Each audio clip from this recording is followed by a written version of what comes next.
Gengis Khan. El gran imperio mongol. Yo soy Gengis Khan, el que lograra crear el imperio más grande que ha conocido el hombre. Hoy quiero contarte cómo logré semejante hazaña. Pero antes, has de conocer mi pasado. Capítulo 1. Infancia de Gengis Khan. Me llamaron Temujin cuando vine al mundo, en las extensas llanuras sin fin de Mongolia, cerca del río Onon, en el año 1162. Desde el primer aliento que di, mi destino estuvo marcado por la lucha. Mi padre, Yesugei, jefe de un clan menor, soñaba con darme fuerza, y mi madre, Oelun, me transmitió la resistencia de una mujer que supo soportar la desgracia y la soledad. Al nacer, se dice que tenía un coágulo de sangre en la mano, presagio de que algún día sería un hombre destinado a regar la tierra con la sangre de muchos. En aquellos tiempos, los presagios eran escuchados con atención, y aunque yo era apenas un niño indefenso, ya cargaba con la expectativa de un futuro marcado por la guerra. Mi infancia fue muy dura. Las estepas no perdonan a los débiles, y pronto lo tuve que aprender. Cuando tenía apenas 9 años, mi padre fue envenenado por los tártaros, nuestros eternos enemigos, mientras asistía a un banquete. Su muerte nos dejó indefensos. Los miembros de nuestra tribu, que habían seguido a mi padre mientras vivía, nos abandonaron tan pronto como la noticia se supo. Mi madre quedó sola con nosotros, sus hijos, enfrentando la crudeza del hambre y la amenaza constante de otros clanes hostiles. Sobrevivíamos con raíces, bayas, peces pequeños que atrapábamos con las manos y animales de caza menor.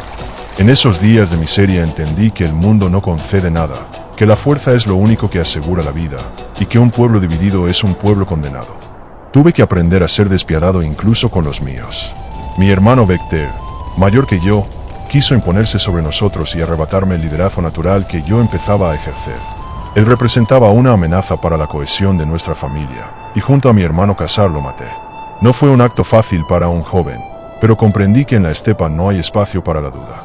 Si quería algún día unir a las tribus, debía demostrar que incluso mi propia sangre no se interpondría en mi destino. La vida siguió forjando mi carácter. Un día fui capturado por los Taichiu, enemigos que me humillaron, poniéndome un yugo de madera para evitar que escapara.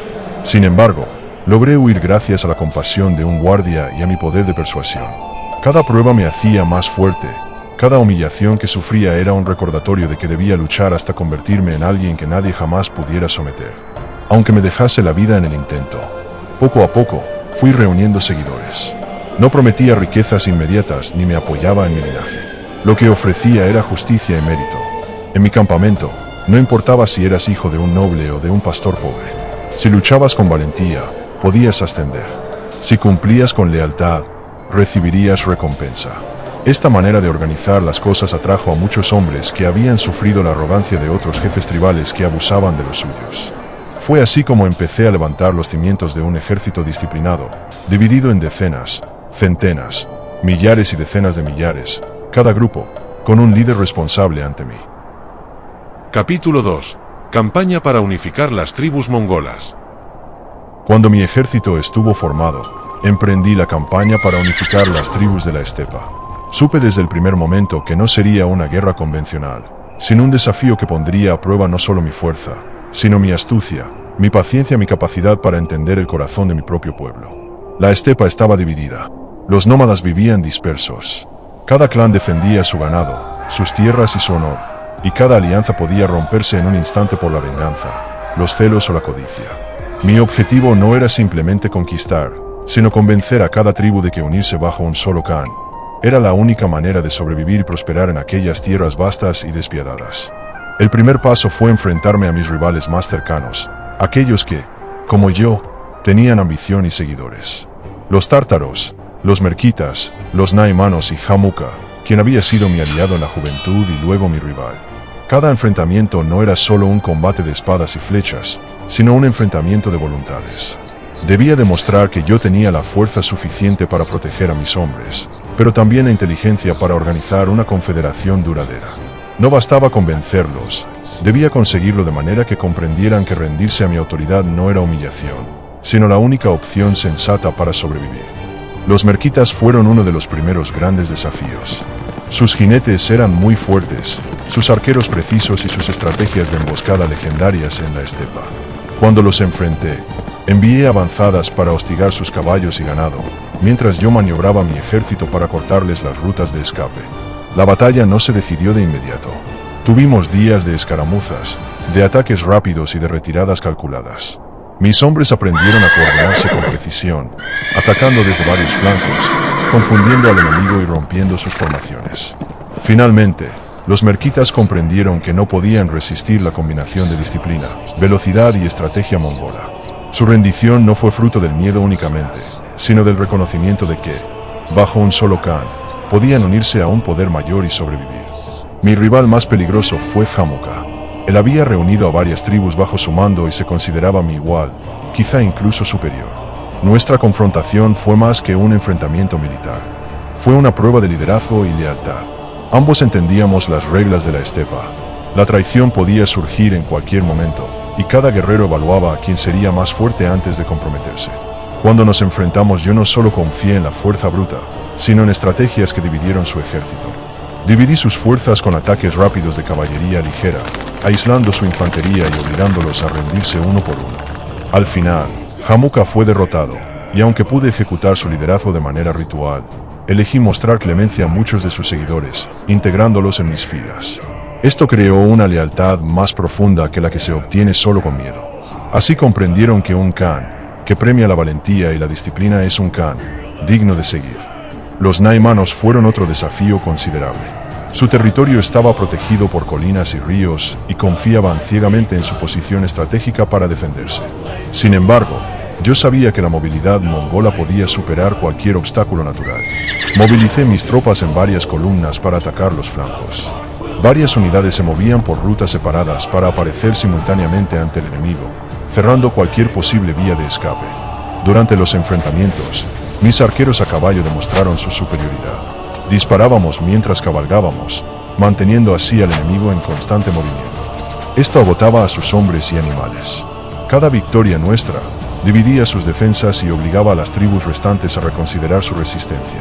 La astucia de mis generales y la coordinación de mis unidades fueron tan decisivas como la fuerza de nuestros caballos y la precisión de nuestras flechas. Cada campaña estaba acompañada de negociaciones y maniobras diplomáticas. No era suficiente derrotar a un enemigo en batalla. Había que asegurarse de que las tribus conquistadas aceptaran formar parte de nuestra confederación. Para ello, ofrecí alianzas matrimoniales, cargos de liderazgo dentro de mi ejército y oportunidades de riqueza a quienes demostraban lealtad. La disciplina era estricta, la desobediencia era castigada, pero el valor y la habilidad se recompensaban. Aprendí que la lealtad en la estepa no se compra solo con oro, sino con respeto, oportunidad y la percepción de fuerza. Cada tribu que se unía a mí no solo reconocía mi poder militar, sino también la promesa de estabilidad y prosperidad bajo un liderazgo fuerte. A medida que avanzaba, los tártaros se convirtieron en el siguiente obstáculo. Su reputación como arqueros y guerreros era muy temida en la estepa, y sus ataques en emboscada podían ser devastadores. Sin embargo, la experiencia adquirida en campañas anteriores permitió a mis hombres anticipar sus movimientos. Enfrentamos a los tártaros en varias escaramuzas, rodeando sus contingentes y utilizando señuelos para atraerlos a terrenos desfavorables. La victoria no fue inmediata, pero sí decisiva. Una vez derrotados, los tártaros también comprendieron que unirse a la Confederación Mongola no era opción, sino necesidad.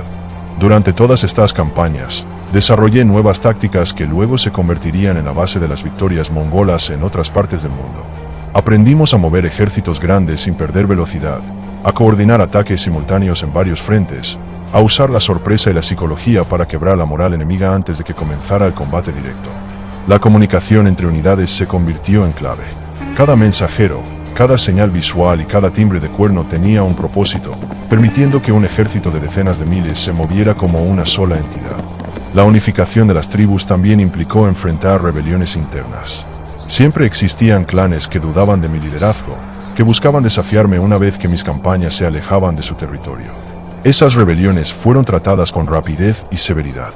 Cada acto de traición era un ejemplo para los demás, y cada victoria interna fortalecía la cohesión de la confederación. Sin embargo, la crueldad iba acompañada de justicia. A los valientes y leales se les otorgaba liderazgo sobre nuevas unidades, creando un ejército no solo numeroso, sino altamente motivado y disciplinado. En 1206, después de años de campañas continuas, batallas estratégicas y negociaciones cuidadosas, logré lo que parecía imposible. Todas las tribus de la estepa se unieron bajo un solo estandarte. Fui proclamado Genghis Khan, que significa gobernante universal, y mi autoridad fue reconocida incluso por aquellos que habían sido mis más feroces rivales. La Confederación no era solo un ejército unido, era una estructura política y social que podía sostenerse en la estepa, administrar tributos, organizar comercio y proyectar poder más allá de nuestras fronteras. La estepa, que antes era un mosaico de clanes enfrentados entre sí, se convirtió en una fuerza unida, capaz de enfrentar imperios y ciudades más allá de nuestras fronteras. La campaña para unificar las tribus mongolas me enseñó que la guerra no es solo fuerza bruta, sino más bien paciencia, estrategia, diplomacia y sobre todo, liderazgo. Aprendí que un ejército puede ser derrotado si carece de unidad, pero que un pueblo unido bajo un Khan puede desafiar cualquier adversidad. Cada batalla, cada alianza, cada traición y cada victoria contribuyó a la formación de un ejército que no solo dominaba la estepa, sino que estaba listo para conquistar imperios enteros más allá de las montañas y desiertos. Cuando reflexiono sobre esas campañas, veo no solo un camino de sangre y guerra, sino la transformación de la estepa misma. Las tribus, antes dispersas y enemistadas, ahora compartían un objetivo común. Cada jinete sabía que su lealtad a la Confederación era su supervivencia, y que, bajo el estandarte de Genghis Khan, podrían alcanzar el poder y la riqueza que ninguna tribu individual podría soñar. Fue el comienzo de algo mucho mayor que una mera unificación. Fue la creación de un poder, capaz de cambiar la historia. Capítulo 3. Campaña para la conquista de la dinastía Xia Occidental. Tras unificar las tribus mongolas, decidí volver mis ojos hacia el reino Tangut de Xia Occidental, la actual China. No lo hice por capricho ni por un mero deseo de saqueo. Cada movimiento mío tenía un propósito más grande, el de fortalecer a mi pueblo, poner a prueba la disciplina de mis ejércitos, medir el valor de los hombres en la arena de la guerra y, sobre todo, abrir la puerta hacia territorios más ricos y vastos. El reino de los Tangut, situado entre desiertos, oasis y fortalezas, era un adversario distinto a los enemigos nómadas que hasta entonces había enfrentado. Ellos no se movían como el viento, como nosotros. Eran sedentarios, confiaban en muros y en ejércitos de infantería pesada, en lanzas fijas y catapultas ancladas. Su orgullo era su mayor defensa, y era justamente contra ese orgullo donde yo pensaba dirigir mi ejército. El reino de Xia Occidental había crecido a la sombra de potencias más grandes como la dinastía Song en el sur y los Jin en el norte. No eran un imperio vasto, pero ocupaban un territorio estratégico, controlaban rutas comerciales importantes que unían la China interior con los desiertos y con las tierras del Asia Central. Sus caravanas llevaban seda, caballos, especias y minerales, y sus ciudades eran oasis de riqueza en medio de regiones áridas. Si yo quería expandirme hacia China, necesitaba primero quebrar la resistencia Tangut. Sabía también que al hacerlo probaría a mis generales y demostraría a los demás reinos que los mongoles podían derribar murallas tanto como aniquilar ejércitos en campo abierto. La primera incursión fue a finales de 1206. Envié un destacamento, una fuerza de exploración, y no un ejército completo. Quería medir la respuesta Tangut, ver cómo luchaban sus hombres, cómo defendían sus fortalezas, qué rutas usaban para mover sus suministros. Atacamos los bordes de su territorio, tomamos pequeñas poblaciones, capturamos ganado y prisioneros.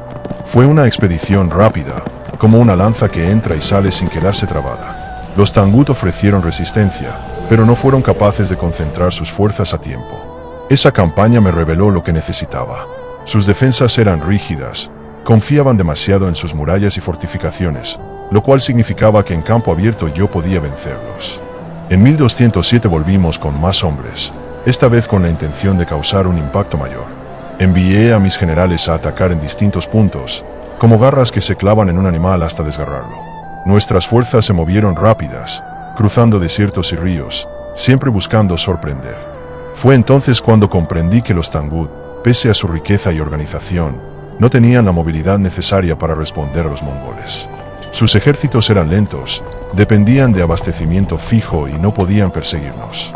Los obligamos a defender múltiples frentes, y cada vez que se atrincheraban en una ciudad, simplemente rodeábamos y devastábamos sus alrededores, forzándolos al hambre y la desesperación. El verdadero choque llegó en 1209. Decidí lanzar una campaña completa, una guerra total contra ellos. Movilicé un gran ejército y dirigí personalmente la ofensiva. El objetivo era someterlos, forzar a su rey a reconocerme como señor. No se trataba de un saqueo más. Buscaba tributo, alianza obligada, reconocimiento de mi supremacía. Sabía que los Jin observaban desde el norte y que los Son miraban desde el sur, esperando ver si el lobo de las estepas era capaz de derribar murallas. La reputación era tan importante como la victoria. Avanzamos hacia las tierras Tangut con disciplina. Cada una de mis unidades militares sabía lo que debía hacer. Mi ejército era un cuerpo vivo, dividido en unidades precisas, cada una bajo el mando de oficiales que habían ganado su puesto por méritos, no por nacimiento. Cuando llegamos a las primeras ciudades, no atacamos de inmediato. Rodeamos, cortamos los suministros, incendiamos los campos. El miedo empezó a extenderse. Los Tangut esperaban que, como nómadas, careciéramos de paciencia para el asedio, pero se equivocaban. Yo había aprendido a usar máquinas de asedio chinas capturadas, y mis hombres estaban entrenados en técnicas nuevas. Con catapultas lanzamos piedras y fuego sobre sus murallas, con torres móviles y escaleras avanzamos paso a paso. La sorpresa fue total. Los nómadas mongoles se habían convertido en ingenieros de la destrucción. El asedio más memorable fue el de la ciudad de Jinchuan, capital de Xia Occidental. Sus muros eran altos y gruesos, estaban rodeados de fosos llenos de agua, y sus defensores confiaban en que resistirían. Pero yo no me detuve. Mandé desviar el curso de los ríos cercanos, construimos diques y canales, inundamos parte de la ciudad, y cuando el agua se retiró, las murallas se debilitaron, y por allí entramos. El impacto psicológico de aquella acción fue devastador. Los Tangut comprendieron que no había defensa impenetrable ante la voluntad de Genghis Khan. Durante esa campaña, los Tangut intentaron pedir ayuda a los Jin. Creían que los Jin acudirían en su defensa, pues temían que si Xia caía, ellos serían los siguientes. Pero los Jin no se movieron, quizá pensando que mi guerra contra los Tangut me debilitaría. Fue un error que les costaría caro más adelante. Xia quedó aislado, y su rey se vio obligado a negociar. Finalmente, el soberano Tangut se rindió y aceptó pagar tributo, ofrecer tropas auxiliares y reconocerme como señor. Fue un momento decisivo. Por primera vez un reino sedentario y amurallado se inclinaba ante el poder mongol.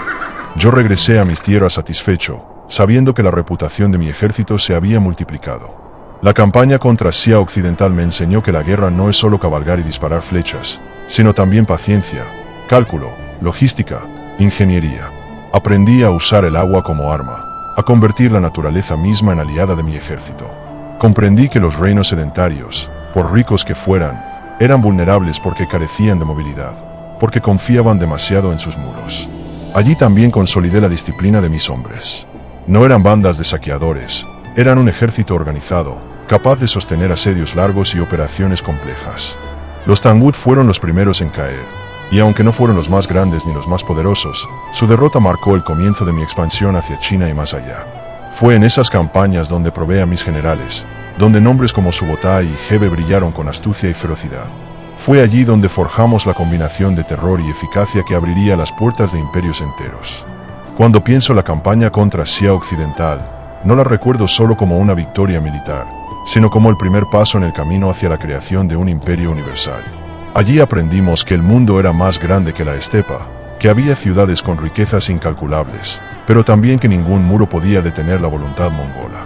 La sangre Tangut derramada en los desiertos, las murallas de Jinchuan reducidas a escombros, el miedo extendiéndose más rápido que nuestras flechas, todo eso fue el preludio de lo que vendría después, contra los Jin, los Son, los musulmanes y los rusos.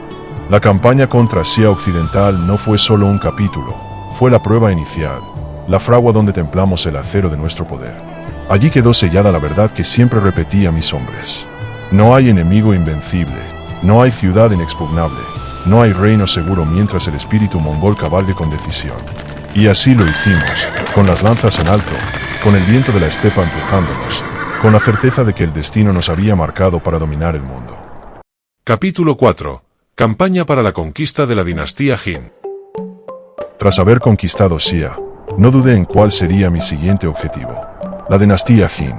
Sabía que no sería una guerra breve ni sencilla. Los Jin gobernaban un territorio amplio y rico en el norte de China, con ciudades amuralladas, ejércitos organizados y recursos que multiplicaban por 10 los de mis tribus. Pero al igual que los Xia, se habían vuelto arrogantes, confiados en sus fortificaciones y en la inmensidad de sus dominios, mientras su corte se hundía en la corrupción. Para mí, aquello no era un obstáculo, sino una oportunidad. Yo había probado la fuerza de mi ejército contra los Tangut de Asia Occidental. Había sometido a rivales en la estepa, y ahora necesitaba mostrar al mundo que incluso un imperio sedentario de millones podía arrodillarse ante el poder mongol. La causa inmediata de la guerra fue política y estratégica. El reino de Asia había aceptado mi supremacía, y con ello los Jin comprendieron que los mongoles ya no éramos simples tribus dispersas. Además, los Jin habían apoyado en el pasado a mis enemigos en la estepa, jugando con las facciones mongolas para debilitarnos. Aquella deuda debía pagarse. No era suficiente con consolidar mi poder en las llanuras. Tenía que aplastar al vecino que representaba la amenaza más grande. Así, en 1211, convoqué a mis hombres y lancé la campaña que marcaría un antes y un después en la historia de Asia. Mi ejército se reunió como una ola interminable de caballos y jinetes. Cada unidad estaba organizada con oficiales que habían ganado sus puestos por méritos, no por linaje. Subotai, Hebe, Mukali y otros generales brillantes me acompañaban. No éramos un pueblo improvisado. Éramos una máquina de guerra. Llevábamos arcos compuestos capaces de atravesar armaduras, caballos resistentes que podían recorrer distancias imposibles, y una disciplina que los sedentarios nunca habían imaginado en los nómadas. La primera gran batalla fue en Yeulin, en las montañas cerca de la Gran Muralla China. Allí, los Jin habían concentrado un ejército gigantesco, mucho mayor que el mío en número. Sus generales confiaban en la fuerza bruta, en que su masa de soldados nos aplastaría. Pero yo conocía el terreno, y más aún, conocía la mente de mis enemigos. Usé la estrategia que tantas veces nos había servido: fingir debilidad para atraerlos. Mandé a un destacamento a provocar a los Jin y luego fingir una retirada caótica. Ellos cayeron en la trampa, persiguiendo a lo que creían era un enemigo en fuga. Cuando se adentraron en un paso estrecho, cerramos el cerco desde las alturas. Las flechas llovieron, los caballos dirigidos por la desesperación se estrellaban unos contra otros, y el gran ejército Jin se convirtió en un cementerio en pocas horas. La masacre fue tan completa que el mismo emperador no podía creer lo ocurrido. Desde ese día, el miedo a los mongoles se extendió como fuego en pasto seco. Tras aquella victoria, la muralla, que por siglos había sido símbolo de seguridad, dejó de ser un obstáculo. Mis hombres aprendieron a rodearla, a buscar pasos olvidados, a usar la movilidad como ventaja. No necesitábamos derribar todos sus muros. Bastaba con entrar por las grietas y golpear donde más dolía. Avanzamos hacia el corazón de su imperio, tomando ciudades una tras otra. Y cada ciudad caía de la misma manera. Rodeábamos, cortábamos suministros, usábamos catapultas y torres móviles, y si se resistían demasiado, destruíamos hasta la última piedra. El mensaje era claro: resistir significaba morir, rendirse significaba sobrevivir bajo mi autoridad. En 1213, el emperador Jin envió un ejército masivo para detenernos, uno de los más grandes que jamás habían reunido, con más de 300.000 hombres. Pero la cantidad no significa victoria. Yo dividía mi ejército en múltiples columnas que atacaban en distintos puntos, moviéndose con rapidez. Mis enemigos no sabían dónde golpearíamos, y cada vez que intentaban concentrar sus fuerzas, ya estábamos en otra parte. Era como pelear contra el viento, invisible pero devastador. Finalmente, en una serie de combates, su gran ejército fue dispersado y destruido. El siguiente objetivo era Zhongdu, la gran capital de los Jin, la actual Beijing. Una ciudad inmensa, con murallas altísimas y una población enorme. El asedio comenzó en 1214. Rodeamos la ciudad y comenzamos a cortar todas las rutas de abastecimiento. Dentro, el hambre se extendía, y la gente recurría a comer ratas y raíces. Mientras tanto, nuestros ingenieros construían catapultas, torres de asedio y máquinas capaces de lanzar proyectiles incendiarios. Habíamos aprendido de los chinos capturados y convertidos en siervos de guerra. Usábamos su propio conocimiento contra ellos. El emperador Jin, desesperado, decidió abandonar Zhongdu y trasladar su corte a Kaifeng, más al sur. Era un acto de cobardía disfrazado de estrategia. La capital quedó al mando de defensores que sabían que habían sido abandonados. En 1215, tras un sitio prolongado, la ciudad cayó. El saqueo fue brutal, las casas ardiendo, los templos derribados, las murallas arrasadas. Aquella visión recorrió toda China. La gran capital de los Jin había sido reducida a cenizas por los mongoles. Mi ejército se retiró después, cargado de botín y de fama. Sin embargo, la guerra contra los Jin no terminó con Zhongdu. Ellos todavía controlaban vastos territorios, y aunque su poder se había quebrado, no estaban del todo destruidos. Durante años, Mantuvimos la presión, atacando fortalezas, destruyendo cosechas, imponiendo terror. Yo dejé a mi general Mukhali como encargado principal de las campañas contra los Jin mientras me dirigía a otras guerras en el oeste. Mukhali demostró ser un comandante excepcional, manteniendo a los Jin acorralados, siempre al borde del colapso. Los Jin intentaron resistir desde Kaifeng, pero su destino ya estaba sellado. Habían perdido el norte, sus ejércitos estaban desmoralizados, y cada año que pasaba su territorio se reducía. Mi objetivo no era solo conquistar, sino quebrar su voluntad, hacer que todo su pueblo entendiera que el mandato del cielo se había transferido a los mongoles. La campaña contra los Jin fue larga, mucho más que cualquier otra. No se trataba de una incursión rápida como contra Xia, ni de una ofensiva punitiva como contra los joresmitas. Era una guerra prolongada, contra un enemigo que todavía tenía recursos y hombres, contra ciudades inmensas y bien defendidas. Fue en esas campañas donde mis ejércitos perfeccionaron el arte del asedio, donde aprendimos a usar máquinas de guerra, a coordinar ataques prolongados, a sostener campañas que duraban años. Fue también allí donde consolidamos la reputación del terror como arma. Muchos pueblos se rindieron sin luchar al escuchar lo que habíamos hecho en Zhongdu o en Yeuling. El miedo viaja más rápido que los caballos. La caída definitiva de los Jin llegaría años después de mi muerte, cuando mis hijos y nietos terminaron lo que yo había comenzado. Pero yo había abierto la herida mortal. Yo había arrancado el corazón del norte de China. Yo había demostrado que la gran dinastía que por generaciones había gobernado podía ser derribada por los hijos de la estepa. La campaña contra los Jin me dio más que territorio. Me dio conocimiento. Aprendí que no basta con vencer en campo abierto, que los imperios sedentarios pueden resistir años detrás de muros si no se les quiebra el espíritu. Aprendí a usar no solo la lanza y la flecha, sino también el hambre, el miedo y la paciencia como armas. Comprendí que conquistar China requería más que jinetes. Requería ingenieros, espías, diplomáticos, administradores. Todo eso empezó con mi guerra contra los Jin. Recuerdo con claridad el momento en que cabalgué frente a los muros de Zhongdu en ruinas. El humo aún se elevaba, y mis hombres, exhaustos pero victoriosos, alzaban sus estandartes. Sabía entonces que lo imposible se había vuelto posible, que un pueblo que no conocía murallas podía derribar la mayor de las ciudades, que un Khan, nacido en las estepas, había doblado a un emperador de millones de súbditos. Y supe, sobre todo, que el camino hacia la conquista total de China había comenzado.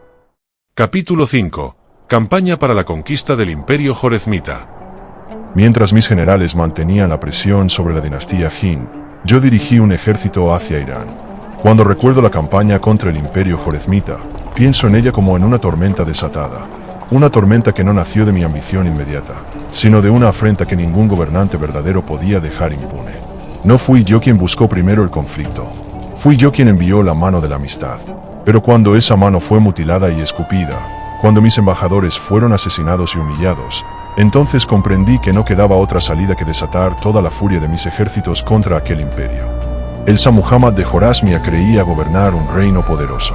Sus dominios se extendían desde Persia hasta las orillas del mar de Arad, incluyendo ciudades como Bujará, Samarcanda y Urgench, centros de comercio, cultura y religión. Sus caravanas recorrían la ruta de la seda, y sus mercados eran ricos en especias, tejidos y metales preciosos. Era un imperio en apariencia floreciente, pero gobernado por un hombre arrogante, incapaz de comprender la magnitud de la tormenta que se le venía encima. Yo no buscaba la guerra al principio. Después de haber derrotado a los Jin en el este, quería abrir nuevas rutas de comercio hacia el oeste. Envié embajadas al Shah, cargadas de obsequios y de palabras de amistad. Le propuse un tratado comercial, un acuerdo que hubiera enriquecido a ambos pueblos. Pero el Shah desconfiaba de mí. Me veía como un bárbaro de la estepa, incapaz de ser su igual. No solo despreció mis propuestas. Cuando envié una gran caravana de comerciantes, su gobernador en Otrar acusó falsamente a mis hombres de espionaje y los ejecutó. Indignado, envié embajadores para exigir justicia. El Shah no solo se negó a castigar al gobernador, sino que ejecutó a uno de mis emisarios y mutiló a los otros. Fue entonces cuando supe que ya no se trataba de comercio ni de diplomacia. Se trataba de honor, de demostrar al mundo que quien tocara a los mensajeros mongoles firmaba su propia sentencia de muerte.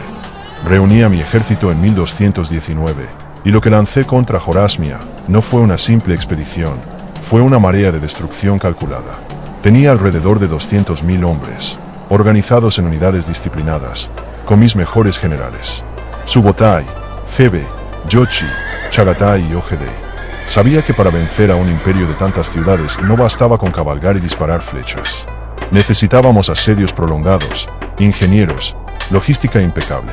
Pero también sabía que el miedo podía abrir más puertas que los arietes. Nuestro primer gran objetivo fue la ciudad de Bujará. Avanzamos atravesando desiertos imposibles, cruzando rutas que los propios jorezmitas consideraban impracticables. Esa fue nuestra primera victoria. Aparecer donde nadie esperaba que pudiéramos hacerlo. Cuando mis jinetes se presentaron frente a los muros de Bujará, sus defensores quedaron paralizados. Recuerdo cómo cabalgué hasta dentro de la ciudad una vez abierta la puerta, y cómo hablé a sus habitantes reunidos en la gran mezquita. Les dije que yo era el castigo de Dios, que si no hubieran cometido grandes pecados, Él no me habría enviado contra ellos. Bujará fue saqueada, sus tesoros tomados, sus defensores ejecutados o esclavizados. Aquella escena se convirtió en leyenda, y el terror se extendió mucho más allá de sus muros. De Bujará marchamos hacia Samarcanda, una de las joyas del imperio. El Shah había concentrado allí un gran ejército, con elefantes de guerra y decenas de miles de soldados. Pero la disciplina y la movilidad mongolas se impusieron. Atacamos desde múltiples direcciones, fingimos retiradas para dividir sus fuerzas, y al final los elefantes, aterrorizados por nuestras flechas incendiarias, se desbandaron y causaron más estragos entre sus propias filas que entre las nuestras. Samarcanda cayó tras un asedio breve, y los artesanos y sabios de la ciudad fueron apartados y enviados a Mongolia, mientras el resto de la población sufría la espada o la esclavitud. Era mi manera de usar la guerra no solo para destruir, sino también para fortalecer mi imperio con conocimientos y habilidades capturadas. El Shah Muhammad, incapaz de enfrentarme en batalla abierta, comenzó a huir de ciudad en ciudad, abandonando a sus súbditos. Esa fue su condena. Un gobernante que no protege a su pueblo deja de ser gobernante. Mis ejércitos lo persiguieron incansablemente mientras yo avanzaba con la fuerza principal. Envié a mis generales Hebe y Subotai con un destacamento para hostigar, perseguir y sembrar el terror en la retaguardia del Shah. Aquella persecución se convirtió en una cacería legendaria. Cruzaron montañas, ríos y desiertos, derrotando a todo ejército que se les opusiera. El Shah finalmente murió en una isla del mar Caspio, solo, enfermo y olvidado, mientras yo desmantelaba pieza por pieza su imperio. Uno de los episodios más sangrientos de la campaña fue el sitio de Urgench, una ciudad rica y orgullosa a orillas del río Amudarya. Sus murallas eran fuertes, y sus habitantes ofrecieron una resistencia feroz. Mis hijos Yochi y Chagatai fueron los encargados principales de aquel asedio. Al final, la ciudad cayó, pero su conquista fue tan costosa que ordené una masacre ejemplar. Decenas de miles fueron ejecutados, y la ciudad arrasada hasta los cimientos. Fue una lección cruel, pero necesaria. Ningún lugar debía creer que podía desafiarme impunemente. Nishapur también conoció mi furia. Allí, después de que un contingente mongol fuera asesinado, ordené represalias tan severas que la ciudad entera fue reducida a un desierto de cadáveres. Algunos dirán que fui despiadado, y es verdad, lo fui. Pero cada ciudad arrasada abría las puertas de otras que se rendían sin luchar. Cada río teñido de sangre ahorraba el derramamiento en futuras campañas. El terror era mi espada invisible, viajaba más rápido que mis caballos, derribaba muros antes de que nuestras catapultas los tocaran. No todas las ciudades fueron destruidas. Muchas se rindieron al primer toque de nuestras flechas en sus murallas, y esas fueron perdonadas, aunque nunca sin ser despojadas de riquezas y recursos. Artesanos, médicos, astrónomos y escribas fueron llevados a mis tierras, porque yo comprendía que el conocimiento era un botín más valioso que el oro. Mi imperio no solo debía crecer en territorios, debía crecer en ciencia y en artes. Así, mientras las ciudades ardían, también se sembraban las semillas de un futuro más poderoso. Durante esta campaña aprendimos a movernos como nunca. Cruzamos desiertos que parecían interminables, manteniendo nuestros caballos alimentados con reservas de grano y con el pasto que encontrábamos en el camino. Usamos espías y exploradores para sembrar rumores en cada ciudad antes de que llegáramos, de modo que cuando aparecía nuestro estandarte, muchos ya pensaban en la rendición antes de oír un solo grito de guerra. Coordinamos ataques simultáneos en distintos puntos, confundiendo al enemigo, haciéndole creer que mi ejército era aún más numeroso de lo que en realidad era. Cuando la resistencia organizada se derrumbó y el Shah ya no estaba, envié mis fuerzas a perseguir a su hijo Jalal ad-Din, que intentaba reunir tropas para continuar la lucha. En 1221, lo enfrenté cerca del río Indo. Sus fuerzas eran numerosas, compuestas de refugiados, soldados desesperados y restos de ejércitos derrotados. La batalla fue feroz, pero como siempre, la disciplina mongola prevaleció. Jalal ad-Din fue derrotado y se lanzó al río para salvar su vida, desapareciendo entre las aguas. Con ello, el último intento de resistencia jorezmita se extinguió. Al final de la campaña, el imperio jorezmita, que había parecido tan vasto y poderoso, no era más que un recuerdo. Sus ciudades principales estaban en ruinas, su comercio destruido, su población dispersa o sometida. Lo que había comenzado como un insulto a mis embajadores terminó como uno de los más brutales colapsos de un imperio en la historia. Fue un ejemplo que resonó desde el Medio Oriente hasta Europa. El Khan, de los mongoles, no era un gobernante que perdonara ofensas, y su justicia podía arrasar continentes. La campaña contra los jorezmitas fue distinta a todas las anteriores. Contra los Jin había probado la paciencia del asedio y la fuerza contra murallas. Contra los Tangut había aprendido a usar el agua y la tierra como armas. Pero en jorezmita mostré que podía extender mis operaciones por miles de kilómetros, sostener ejércitos lejos de la estepa, coordinar múltiples frentes y destruir un imperio entero en cuestión de años. Fue allí donde el mundo comprendió que los mongoles no éramos un relámpago pasajero, sino una tormenta interminable. Muchos aún hablan de la brutalidad de aquellas campañas, de las montañas de cadáveres, de los ríos rojos. Yo no lo niego. Fui despiadado, porque debía serlo. En la guerra, la compasión excesiva alimenta la rebelión, y yo necesitaba sembrar obediencia, no dudas. Pero también fui calculador. Nunca destruí por mero placer, sino con propósito. Cada ciudad arrasada era un mensaje y cada masacre una lección. Y esas lecciones abrieron el camino para que otras regiones se sometieran sin resistencia, evitando guerras futuras. Así fue como un Khan, de las estepas, cabalgó hasta el corazón de Persia y borró a un imperio que se creía eterno. No hubo muralla, ni ejército, ni desierto que detuviera mi voluntad. Y el eco de esa victoria se extendió mucho más allá de jorezmita, preparando el terreno para que mis descendientes llegaran incluso a las puertas de Europa. Capítulo 6. Campaña para la conquista de Europa Oriental y Rusia. Cuando decidí extender mi mirada hacia el oeste, hacia los vastos territorios de la Rus de Kiev y las estepas de Europa Oriental, no lo hice con la intención de conquistar permanentemente esas tierras, sino de probar a mis generales, de medir la fuerza de mis ejércitos y de enviar un mensaje que resonara hasta los confines del continente. Los mongoles no conocían fronteras, ni montañas, ni ríos que pudieran detenernos. Era una campaña de exploración y castigo, un ataque relámpago que demostraría que la velocidad, la disciplina y la sorpresa podían superar incluso a los ejércitos más numerosos y mejor organizados de Europa. El imperio que se extendía por las tierras de los príncipes rusos estaba fragmentado, lleno de ciudades fortificadas, principados rivales y ejércitos dispersos. Los príncipes confiaban en que su número y sus alianzas locales serían suficientes para detener a cualquier invasor de las estepas. Pero ellos no entendían la naturaleza de mi ejército.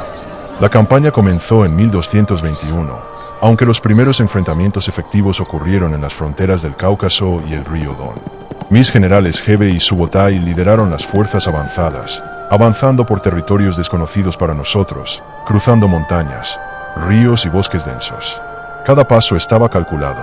No nos movíamos como un ejército que buscaba enfrentamiento inmediato, sino como una sombra que rodea y espera el momento exacto para atacar. Exploradores y espías mapeaban cada fortaleza, cada ciudad, cada ruta de abastecimiento, de modo que cada encuentro se produjera bajo condiciones favorables para nosotros. Los príncipes rusos, confiados en su número, decidieron enfrentar a nuestras fuerzas en campo abierto cerca del río Kalka en 1223. Su ejército era grande, compuesto por soldados rusos y aliados de los pueblos vecinos, guerreros que habían aprendido a luchar contra tribus vecinas, pero que no conocían la movilidad mongola ni nuestra disciplina en el combate prolongado. Yo les había enseñado a mis generales la importancia de la paciencia y la estrategia. No se trataba de atacar inmediatamente, sino de observar, de preparar el terreno y de usar la psicología como arma. El enfrentamiento comenzó con nuestra estrategia de maniobras engañosas que tantos éxitos nos habían dado. Los príncipes rusos cayeron en la trampa. Persiguieron nuestras unidades con prisa, cruzando praderas abiertas y avanzando sin cuidado hacia una posición que habíamos preparado con anticipación. Cuando sus fuerzas estaban extendidas y dispersas, cerramos el cerco. La caballería mongola rodeó a sus filas por los flancos. Flechas llovieron en un arco mortal sobre ellos, caballos chocaron contra caballos, y el caos se extendió como un incendio incontrolable. En pocas horas, el gran ejército ruso se convirtió en un campo de muerte. Los príncipes que no fueron muertos en combate fueron capturados y ejecutados de manera ejemplar, enviando un mensaje que sería recordado durante generaciones. Desafiar a los mongoles significaba la destrucción total. Pero la victoria en Khalkha no era un objetivo final, sino una advertencia para el resto de Europa Oriental. Después de aquella batalla, mis generales continuaron avanzando hacia el oeste, explorando los principados de Galicia y Volinia, actual Ucrania, y otros territorios. No buscábamos conquistar permanentemente estas tierras, sino conocerlas, probar la resistencia de sus ejércitos y sembrar temor. Cada ciudad que se resistía era tomada con rapidez.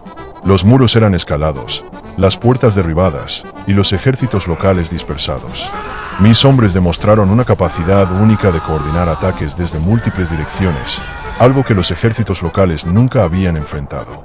Durante esta campaña, aprendí que la ventaja mongola no estaba solo en nuestras flechas o caballos, sino en la comunicación y la disciplina. Mi yam, mi red de mensajeros, permitía transmitir órdenes a decenas de kilómetros en cuestión de horas. Mis generales podían moverse de manera independiente, pero cada uno sabía exactamente cómo coordinarse con los demás. Esto creó una ilusión de omnipresencia. Los príncipes rusos creían que cada punto que defendían estaba rodeado, que cada ejército enemigo estaba en todos lados a la vez. Era un terror invisible que debilitaba su moral antes de que nuestras flechas los alcanzaran. Cada batalla, cada asedio, cada encuentro con las tropas rusas reforzó la lección que había aprendido a lo largo de mi vida. No importa cómo de grandes sean los ejércitos enemigos, no importa cómo de fuertes sean sus murallas, siempre existe una manera de doblegar la resistencia. La clave está en la movilidad, en la coordinación, en la sorpresa y en el uso inteligente del terreno. En las llanuras de Europa Oriental, esas tácticas demostraron ser aún más efectivas que en los desiertos y montañas de Asia Central. Los príncipes rusos comenzaron a huir o a intentar alianzas que resultaban inútiles. Cada ciudad que escuchaba de la derrota en Khalkha prefería rendirse antes que enfrentar la misma suerte. Mi reputación se convirtió en un arma más poderosa que cualquier espada. La noticia de mis victorias viajaba más rápido que mis ejércitos, y en muchas ocasiones las ciudades abrían sus puertas al ver los estandartes mongoles aparecer en el horizonte, antes incluso de recibir un ataque directo. A pesar de que mi objetivo no era establecer un dominio permanente en Europa Oriental, la campaña tuvo un efecto profundo. Enseñó a mis generales a operar en territorios desconocidos, a enfrentar climas, ríos y bosques diferentes de la estepa, y a mantener la disciplina de las tropas a miles de kilómetros de nuestras bases. Mis generales Subotai y Gebe demostraron ser maestros de la estrategia, combinando ataques de engaño, persecuciones rápidas y asedios selectivos para maximizar el impacto con el mínimo desgaste. La Rus de Kiev nunca volvió a considerarse segura. Cada príncipe comprendió que la sombra mongola podía aparecer en cualquier lugar, en cualquier momento. Durante esta expedición, también aprendimos a integrar las lecciones de logística y abastecimiento en terrenos difíciles. Los ríos eran cruzados con pontones improvisados, los bosques usados como cobertura para movimientos sorpresa, y las aldeas y fortalezas pequeñas utilizadas como depósitos temporales de suministros. Mis tropas podían recorrer cientos de kilómetros en pocos días, atacando donde menos se esperaba, y retirándose con la misma rapidez. Esa flexibilidad convirtió la campaña en un laboratorio de guerra que perfeccionaría las técnicas utilizadas en años posteriores contra China y Persia. Al final, regresamos al este, dejando atrás una Rus devastada y atemorizada. La campaña fue corta en tiempo, pero extensa en lecciones. Demostró que mi ejército podía proyectar poder más allá de la estepa, que la movilidad y la disciplina eran armas superiores al número y a los muros, y que el terror calculado podía ser más efectivo que la ocupación directa. Fue un mensaje para todos los reinos de Europa Oriental. Los mongoles no eran meros invasores, éramos una fuerza que definía la guerra por nuestra voluntad, no por las circunstancias. La invasión de Europa Oriental y la Rus de Kiev consolidó a mis generales como estrategas excepcionales y perfeccionó el uso de mis ejércitos en territorios extranjeros. Mostró que las tácticas nómadas podían adaptarse a bosques densos, ríos amplios y ciudades fortificadas, y que la combinación de velocidad, sorpresa y miedo podía derrotar a ejércitos que se creían invencibles. Cada batalla, cada asedio, cada persecución se convirtió en un ejemplo de cómo la voluntad mongola podía imponerse sobre la dispersión y la confianza excesiva de los enemigos. Al recordar la campaña, veo un mapa cubierto de flechas, ríos y ciudades, y entiendo que Europa Oriental aprendió su lección. Los mongoles podían llegar a cualquier lugar y desaparecer antes de ser atrapados, pero su sombra siempre quedaría. Fue un triunfo de estrategia, de disciplina y de visión. Y la Rus de Kiev nunca olvidó que bajo mi mando, un ejército podía viajar miles de kilómetros, vencer ejércitos superiores en número y desaparecer sin dejar un solo rastro permanente, salvo el miedo y la destrucción que los seguían. Capítulo 7. Final y muerte de Gengis Khan. Durante todos estos años y campañas de éxito, mientras mis generales conquistaban en mi nombre, yo fortalecía la estructura de nuestro imperio. Dicté el Yasa, un código de leyes que regulaba todo, desde el reparto del botín hasta la conducta en la guerra y la administración de la justicia. Establecí la libertad religiosa en todo mi territorio, porque comprendí que lo importante no era que Dios rezaba a cada hombre, sino su lealtad hacia mí. Organicé el sistema de correos, el YAM, con estaciones a lo largo del imperio donde los mensajeros podían cambiar de caballo y viajar a gran velocidad. Así, la información circulaba más rápido que cualquier ejército enemigo.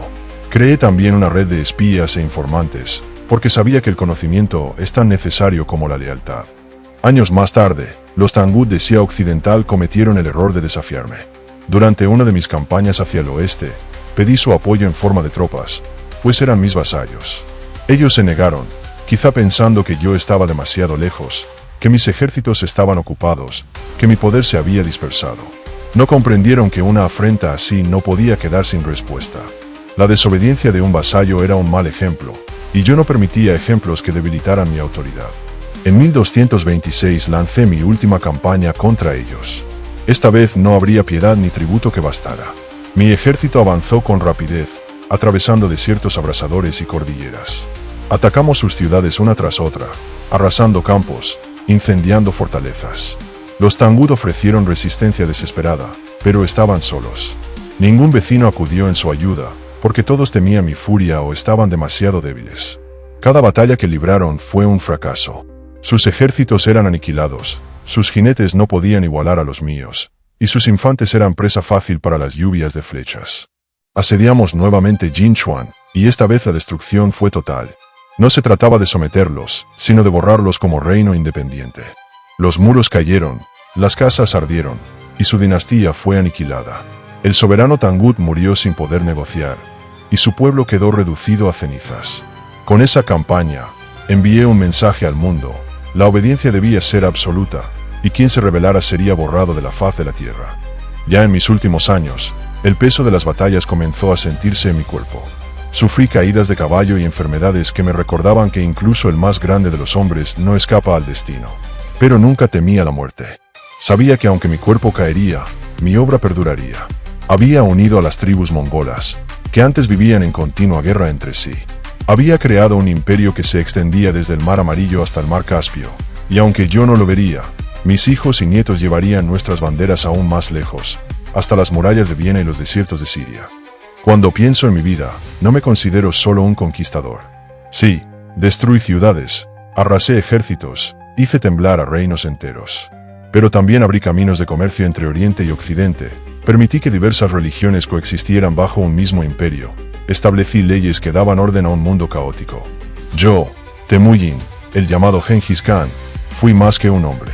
Fui la tormenta que transformó la estepa en un imperio, el viento que arrasó fronteras, el látigo que castigó a los soberbios y el arquitecto de un orden nuevo. Sé que mi tumba permanecerá oculta, perdida bajo las montañas o la hierba. Mis enemigos tal vez se alegren de no tener un lugar donde maldecirme, y mis descendientes quizás lo vean como un misterio que aumenta mi leyenda. Pero no necesito un mausoleo ni una ciudad de mármol. Mi tumba es el imperio que dejé. Mi epitafio son las rutas que se abrieron en las historias que aún se cuentan en tierras lejanas.